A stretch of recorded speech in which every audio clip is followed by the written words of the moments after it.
आप देख रहे हैं न्यूज तह तक, खबर आप तक। ना पक्ष न विपक्ष, केवल निष्पक्ष। अपने क्षेत्र की खबरों को सबसे पहले देखने के लिए चैनल को सब्सक्राइब करें। बुलंदशहर सेवा, सुशासन और गरीब कल्याण के 11 साल पूरे होने पर बोले भाजपा प्रदेश अध्यक्ष भूपेंद्र चौधरी, मोदी योगी सरकार ने देश और प्रदेश की तस्वीर बदली। प्रधानमंत्री नरेंद्र मोदी के नेतृत्व में केंद्र सरकार के 11 साल पूरे होने पर भाजपा प्रदेश अध्यक्ष भूपेंद्र चौधरी ने बुलंदशहर में प्रेसवार्ता कर सरकार की उपलब्धियों और सुशासन मॉडल को लेकर विस्तार से चर्चा की। उन्होंने कहा कि सेवा, सुशासन और गरीब कल्याण के इन 11 वर्षों ने देश को एक नई दिशा दी है। भूपेंद्र चौधरी ने उत्तर प्रदेश में कानून व्यवस्था को लेकर योगी सरकार की सराहना करते हुए कहा, बेहतर कानून व्यवस्था के साथ योगी सरकार कार्य कर रही है। प्रदेश में अपराध न्यूनतम स्तर पर है।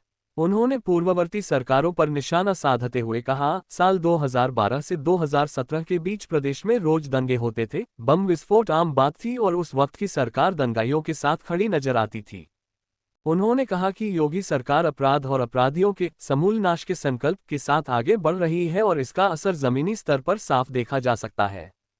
भाजपा प्रदेश अध्यक्ष ने दावा किया कि भाजपा का ट्रैक रिकॉर्ड अन्य सरकारों से कहीं बेहतर रहा है। प्रधानमंत्री नरेंद्र मोदी और मुख्यमंत्री योगी आदित्यनाथ के नेतृत्व में देश और प्रदेश में आम आदमी की बेहतरी के लिए लगातार काम हुआ है। चिकित्सा क्षेत्र में विकास कार्यों का उल्लेख करते हुए उन्होंने बताया, जहां पिछली सरकारों में पूरे प्रदेश में 1 या 2 एम्स हुआ करते थे, वहीं अब उत्तर प्रदेश में एम्स की संख्या 22 तक पहुंच गई है। सरकार का लक्ष्य है कि हर जिले में मेडिकल कॉलेज स्थापित हो। आतंकवाद पर केंद्र सरकार की नीति का जिक्र करते हुए उन्होंने कहा, ऑपरेशन सिंदूर हो या air strike, surgical strike, Modi सरकार ने हर मोर्चे पर आतंकवाद और आतंकियों के ठिकानों को निशाना बनाया है। सरकार इस दिशा में पूरी प्रतिबद्धता के साथ आगे बढ़ रही है। उन्होंने कहा कि भाजपा केवल सत्ता में रहने के लिए नहीं, बल्कि देश और समाज के समग्र विकास के लिए राजनीति करती है। नेतृत्व में सेवा, सुशासन और गरीब कल्याण को समर्पित 11 वर्ष पूरे होने के उपलक्ष्य में भारतीय जनता पार्टी ने एक कार्यक्रम डिजाइन किया है और उस कार्यक्रम के तहत हम लोग अपनी सरकार के कामकाज का लेखा जोखा लेकर हमारी पार्टी के सभी कार्यकर्ता घर घर तक जाएंगे। उसके लिए अभी पीछे एक प्रदेश स्तरीय कार्यशाला हुई है 3 तारीख को और सभी जिलों में आज हम लोगों ने जिलों की कार्यशालाएं पूरी कर रहे हैं। इसी क्रम में माननीय राष्ट्रीय अध्यक्ष जी आदरणीय जेपी नड्डा जी 9 तारीख को दिल्ली में एक प्रेस कॉन्फ्रेंस के आप सबके माध्यम से देश को संबोधित करेंगे और पूरे 11 वर्षों में सरकारों ने जो काम हमारे मोदी जी के नेतृत्व में सरकार ने काम किए हैं उसका लेखा जोखा आप सबके माध्यम से देश के बीच में रखेंगे। अगले दिन 10 तारीख को जहां जहां भारतीय जनता पार्टी की सरकारें हैं उन सभी राज्यों के माननीय मुख्यमंत्री जी अपनी सरकार का लेखा जोखा 11 वर्ष का माननीय प्रधानमंत्री जी के नेतृत्व में सरकार ने जो काम किए हैं उनका लेखा जोखा आप सबके माध्यम से जनता के बीच में रखेंगे। और जहां जहां हमारी सरकारें नहीं हैं, जिन जिन राज्यों में भाजपा की सरकारें नहीं हैं, वहां केंद्र के पार्टी के द्वारा निर्धारित भारत सरकार के माननीय मंत्रीगण उस विषय को, उस अभियान को आगे बढ़ाएं। 11-12 तारीख में हमारे सभी उत्तर प्रदेश से द्वारा नामित हमारे प्रदेश के पदाधिकारी, हमारे संगठन के वरिष्ठ लोग, सरकार के वरिष्ठ मंत्री 11 और 12 तारीख में आप सबके माध्यम से उन क्षेत्रों में अपनी सरकार के अपने कामकाज का लेखा जोखा जनता के बीच में रखेंगे। तो हमने 2 प्रकार से इसमें सोचा है राज्य की ओर से। सभी महानगरों में जो महानगरों के केंद्र हैं जिले के, उनमें 11 तारीख को और शेष जिला केंद्रों पर 12 तारीख को हम सब लोग आपके माध्यम से जनता के बीच में रखेंगे। और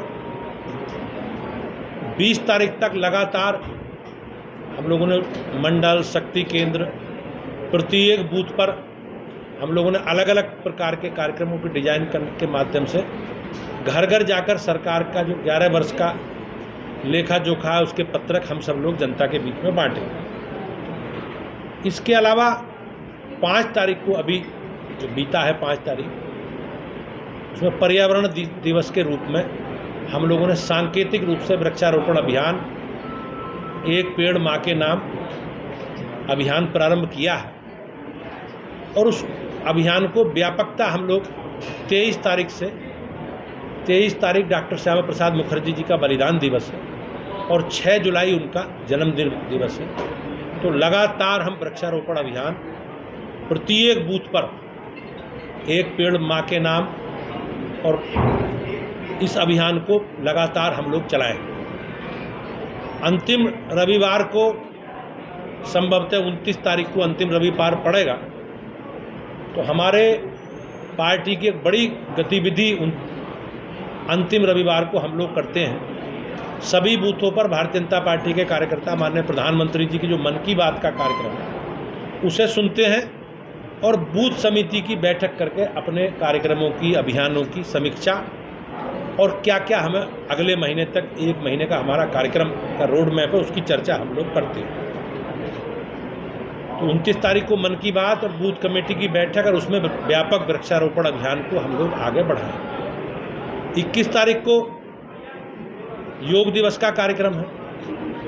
23 तारीख को जैसा मैंने बताया डॉक्टर श्यामा प्रसाद मुखर्जी जी का बलिदान दिवस है और हम लोग, हमारा राष्ट्रीय कार्यक्रम है वो, प्रत्येक बूथ पर हम लोग उस अभियान को आगे बढ़ाएं। 25 तारीख को आपातकाल तो 50 वर्ष पूरे हो रहे हैं और पार्टी ने एक व्यापक कार्य योजना बनाई है। इमरजेंसी के समय जिस प्रकार से श्रीमती इंदिरा गांधी जी के द्वारा संविधान को समाप्त करने का षड्यंत्र उन्होंने रचा किया था, उसकी चर्चा विचार गोष्ठी के माध्यम से लोकतंत्र संग्राम सेनानियों के स्वागत हम लोग करेंगे, उनका सम्मान करेंगे और देश की पीढ़ी को, नई पीढ़ी को बताएंगे, युवा पीढ़ी को बताएंगे किस प्रकार से जो कांग्रेस के लोग संविधान और आरक्षण के नाम पर एक ढंढोरा पीटने का काम करते हैं। अगर सबसे ज़्यादा कलंकित करने का, सबसे ज़्यादा संविधान को समाप्त करने का षड्यंत्र अगर किसी पार्टी ने किया है तो कांग्रेस पार्टी ने किया है और उसका उदाहरण इमरजेंसी के रूप में आज से 50 वर्ष पहले जो उन्होंने संविधान को समाप्त करने का षड्यंत्र किया, उसकी चर्चा भी हम सब लोग मिलकर करेंगे। यही पार्टी के कार्यक्रम। अध्यक्ष 27 को लेकर कितना की जो तैयारी है वो अभी तक 27 2027 भैया चुनाव को लेकर ले भारतीय जनता पार्टी हमारी एक कार्यकर्ता आधारित जन संगठन है और हमारे लिए सौभाग्य की बात है कि पिछले 11 वर्षों से माननीय प्रधानमंत्री जी के नेतृत्व में हम सरकार चला रहे हैं, देश का नेतृत्व कर रहे हैं और पिछले 8 वर्षों से माननीय योगी जी के नेतृत्व में राज्य की सरकार चल रही है। तो हम लोगों ने पार्टी के जो भी कार्यक्रम अभियान है उनके माध्यम से और खासकर ये जो हमारा अभियान है उसमें सरकार ने जो जो काम किए हैं उन सारे सरकार के कामकाज का रिपोर्ट कार्ड, लेखा जोखा हम जनता के बीच में रखेंगे। हम लोगों ने संगठन की दृष्टि से भी 70 जिले घोषित हमारे हो गए हैं, लगभग 1650 मंडल घोषित हो गए हैं। मंडलों की कार्य समिति हम लोग बना रहे हैं, अपने संगठन का स्ट्रक्चर पूरा कर रहे हैं और प्रदेश में भी संभवतः जैसा रोजगारी की समस्या का हल न हो तब तक तो बात बनती सी दिखाई नहीं आ रही गरीब कल्याण की। और जब सुशासन की बात है तो कानून व्यवस्था और भ्रष्टाचार दोनों ही मामले पे सरकार की, अगर आप देखेंगे तो हमारी सरकार ने बेहतर कानून के राज के साथ योगी जी की सरकार काम कर रही है। आज अगर आप देखेंगे तो आज अपराध अपने न्यूनतम स्तर पर है। अब पुरानी सरकारों के समय अगर आप देखेंगे 2012 से 17 तक तो किस प्रकार की अराजकता होती थी, रोज़ दंगे होते थे, रोज़ बम विस्फोट होते थे और सरकारें दंगाइयों के साथ खड़ी रहती थी, उनका संरक्षण करती थी। लेकिन योगी जी की सरकार ने अपराध के और अपराधियों के समूल नष्ट के संकल्प के साथ हम लोग आगे बढ़ रहे हैं और निश्चित रूप से मैं ये कह सकता हूँ कि हमारा ट्रैक रिकॉर्ड इन सारे विषयों पर बेहतर है। जहाँ तक आपने सरकार के कामकाज और गरीब कल्याण की योजना। योगी जी के नेतृत्व में आम आदमी की बेहतरी के लिए काम हुआ है माननीय प्रधानमंत्री जी योगी जी के नेतृत्व में, और उसका परिणाम आप अगर देखेंगे तो बिजली, पानी, सड़क, शिक्षा, स्वास्थ्य, सुरक्षा। स्वास्थ्य का जहाँ तक मामला है, आपने देखा सरकार ने पिछली सरकारों के समय केवल 2-3 एम्स होते थे, आज उत्तर प्रदेश में 2 एम्स, पूरे प्रदेश में 22 एम्स। हमारी सरकार ने प्रत्येक जिले में मेडिकल कॉलेज हो, इसके संकल्प के साथ हम लोग आगे बढ़ रहे हैं। हाँ, हो सकता है कुछ जिलों में अभी ना हो, लेकिन हम उस पर बहुत तेज़ी से काम कर रहे हैं। पुरानी सरकारों ने पीएचसी, सीएचसी की बड़ी बड़ी बिल्डिंग बनाई, लेकिन कोई ना प्रशिक्षित डॉक्टर थे, ना प्रशिक्षित स्टाफ था।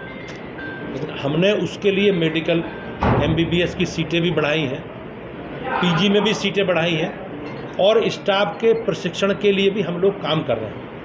तो कहीं ना कहीं मैं निश्चित रूप से कह सकता हूं, अगर आप पुरानी सरकारों की तुलना करोगे तो हमारी अच्छी परफॉर्मेंस के साथ हम लोग आगे बढ़ते हैं। सर, बार बार ये कहा जा रहा है कि ऑपरेशन सिंदूर अभी खत्म नहीं हुआ है, क्या मतलब है इस बात का? हमारी सरकार और माननीय प्रधानमंत्री जी का जो संकल्प है, आतंकवाद और आतंकवादियों के समूल नष्ट करने का जो हमारा संकल्प है, उस पर हम लोगों ने काम किया है। हमारी सरकार ने, आपने देखा किस प्रकार से, चाहे सर्जिकल स्ट्राइक हो, चाहे एयर स्ट्राइक हो, या ऑपरेशन सिंदूर के माध्यम से जिस प्रकार से आतंकवादियों के ठिकानों को समाप्त करने का काम किया सरकार ने, उस संकल्प के साथ हम लोग आगे बढ़ रहे हैं। और हमारा लिए ये गर्व करने की बात है कि हम आतंकवादियों के समूल नष्ट करने के संकल्प के साथ आगे बढ़ रहे हैं। अगर इस प्रकार की घटनाएं